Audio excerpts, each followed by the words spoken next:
welcome again to the channel.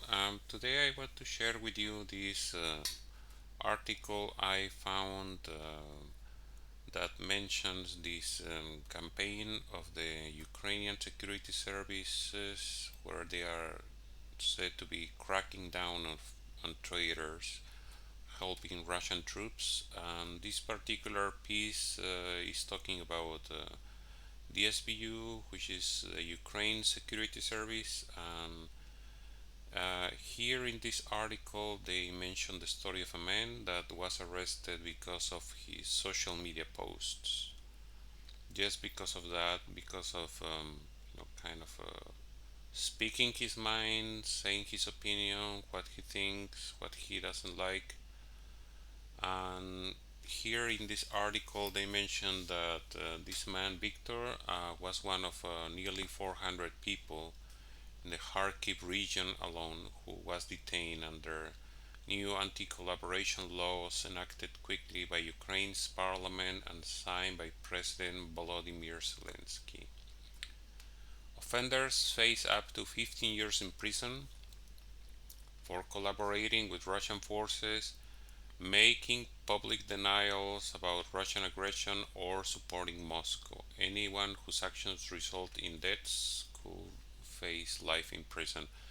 Accountability for collaboration is inevitable, and whether it will happen tomorrow or the day after tomorrow is another question. Zelensky said the most important thing is that justice will be served inevitably. Okay, so what is worrisome is not that they are hunting down on traitors. I think this is normal, even if it is unpleasant. I think every country will have a similar situation. Nobody likes traitors in any country. This is absolutely 100%. Treason is one of the most grave crimes for every nation. Some countries have this crime as the only one who deserves death penalty, even if the country officially doesn't support it. But what is worrisome is the abuse of these kind of powers, especially during wartime, because there's probably not a fair trial, there's no opportunity for a fair trial, and there's ample evidence that there has been a lot of extrajudicial executions. Some of them are blamed on, especially on the SBU, Ukraine Security Service. Some of them are performed by militias or what they call vigilantes, just civilians who decided to take up on their own hands the fate of these people. So just let's take a look at here. It says some businessmen, civic and state officials, members of the military are among those who have gone over to the Russian side. A registry of collaborators is being compiled and will be released to the public, said Oleksiy Danilov, head of Ukraine Security Council. He refused to say how many people were targeted nationwide.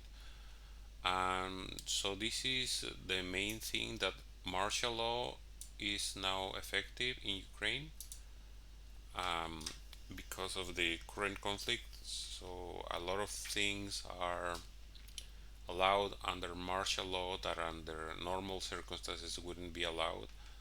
This has worried a lot of people. The fact that 11 political parties were banned, and the allegation was that they were pro-Russian.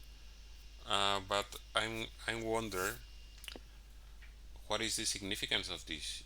Like, if you have a country where there are 11 pro-Russian political parties, it tells a lot about where is the sympathy of the people in this country. So they have been detaining people for support for the invasion, call for secession, and claiming that Ukrainian forces are shelling their own cities. So just for voicing their opinions, basically. In my opinion, this is not not an offense, expressing your opinion. I wouldn't consider this treason, even if it is unpleasant for some people to hear the opinion of someone who doesn't like certain things or who likes other things. Yes, voicing your opinion shouldn't be deemed illegal. And especially this is there is a mention here about the Nazi collaborators during World War II, which is ironically these people are embedded now in the military of Ukraine, with a lot of neo-Nazis and plainly Nazis elements in the Ukrainian military. So there is no excuse for treason. I don't condone treason. I just say that it should be done in a more um, legal way and enforcing laws, and not just arbitrarily, rounding up people, um, intimidating them for their opinion. If they haven't broken the law, why they're doing it?